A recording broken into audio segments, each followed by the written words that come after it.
बात हो रही है वैदिक चैप्टर की, वैदिक इतिहास की, जिसे एनसीईआरटी की किताबों से, जिसके 2 चैप्टर हुआ करते थे। पिछले 9 साल से वो नदारद हैं और उसे लेकर किसी तरह का कोई रिव्यू भी नहीं हो रहा है। बातचीत करने के लिए प्रोफेसर केटीएस सराव हमारे साथ हैं, Amir Haider CPI leader, Lalit Mishra RTI activist और साथ ही मेरे सहयोगी रवि त्रिपाठी भी हैं।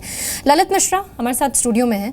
ललित मिश्रा, आपने जब एनसीईआरटी से पूछा कि भाई क्या हुआ, आपने चैप्टर्स क्यों हटा दिए, तो एनसीईआरटी की तरफ से आपको जवाब क्या मिला?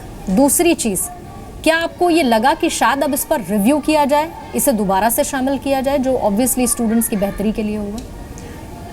एनसीईआरटी का रिस्पांस इस मामले में पैथेटिक काइंड ऑफ रिस्पांस था।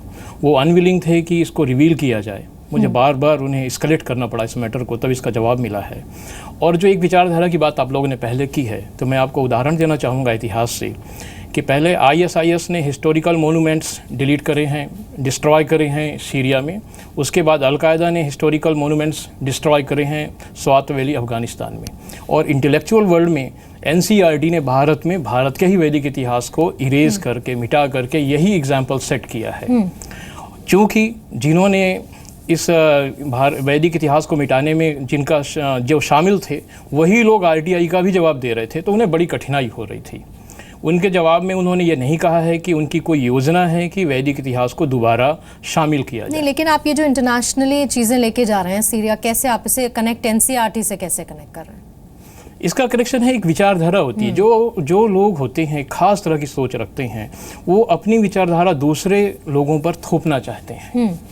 जिन लोगों का आपने नाम लिया है, उनमें से जेएनयू के एक प्रोफेसर हैं, मैं उनका नाम दोबारा नहीं लेता हूं, उन्होंने अपने ब्लॉग में, जहां वो ऐतिहासिक कंटेंट और अपने आर्टिकल लिखते हैं, वहां उन्होंने कोट किया हुआ है, those who control the past controls future, those who controls present those control past.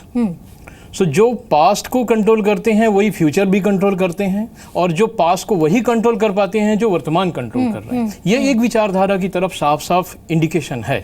इससे हमें पता लगता है कि कुछ लोगों के द्वारा ये कंसिस्टेंटली प्रेजेंट किया जा रहा है, इसे मिटाने की कोशिश करती जा रही थी। ठीक, मेरे सहयोगी रवि त्रिपाठी भी हैं, जिनकी तरफ से पूरी रिपोर्ट सामने लाई गई है। रवि, रिपोर्ट तो हमने दिखा दी, लेकिन अब सबसे बड़ा सवाल ये है कि 35 साल से ये सवाल बार बार उठ रहा है। जिस चीज को हम पढ़ते आ रहे हैं, उसे अचानक से एक रिव्यू कमेटी हटा देती है। 9 साल से सरकार उसकी सुध नहीं लेती। क्या प्रेजेंट सरकार की जिम्मेदारी नहीं बनती कि आप इसे रिव्यू कीजिए और इसे पाठ्यक्रम में दोबारा से शामिल कीजिए और ये फाइंड आउट कीजिए कि आखिर इसे हटाया क्यों गया? बिल्कुल, देखिए, हमने सरकार के लोगों से भी बात करने की कोशिश की है, प्रकाश जावड़ेकर के मंत्रालय में कोशिश की बातचीत करने की, लेकिन अभी तक ऐसा कोई रिप्लाई आया नहीं और ना उन्होंने बातचीत का कोई भरोसा दिलाया कि आगे क्या करेंगे। लेकिन सबसे बड़ी बात यह है कि चूंकि 75 में सबसे पहले नेशनल करिकुलम फ्रेमवर्क कमेटी बनी, उसके बाद फिर 88 में बनता है, फिर 2000 में बनता है और 2005 में बनता है। 5-5 साल में बनना चाहिए, नहीं बना, अभी 10-11 साल का गैप हो गया है। वैसी स्थिति में सवाल ये होता है कि आखिर इतना डिले क्यों किया जाता है? क्या ये लोग चाहते हैं कि अपडेशन ना हो? कुछ ऐसे लोग हैं जो चाहते हैं कि अपडेट, चूँकि इसका मकसद ये होता है कि बच्चों को आप नई चीज़ें भी सिखाएं। हिस्ट्री तो बताएं, लेकिन जो भी चीज़ हिस्ट्री के साथ साथ अभी अपडेट हो रहा है, उसको आप अपडेट करते चलें। तो जानबूझ के एक साजिश अभी जो सरकार है, अभी सरकार का मकसद अगर बात करें तो जो ऑफ रिकॉर्ड में निकल के सामने बात आ रही है, उसमें आ रही है कि नेशनल एजुकेशन पॉलिसी को फ्रेमवर्क किया जा रहा है और उसके बाद इस बात पर विचार किया जाएगा कि एनसीईआरटी के जो बुक्स हैं उनका फ्रेमवर्क कमेटी बने और फिर उसमें वैदिक इतिहास को डाला जाए या ना डाला जाए।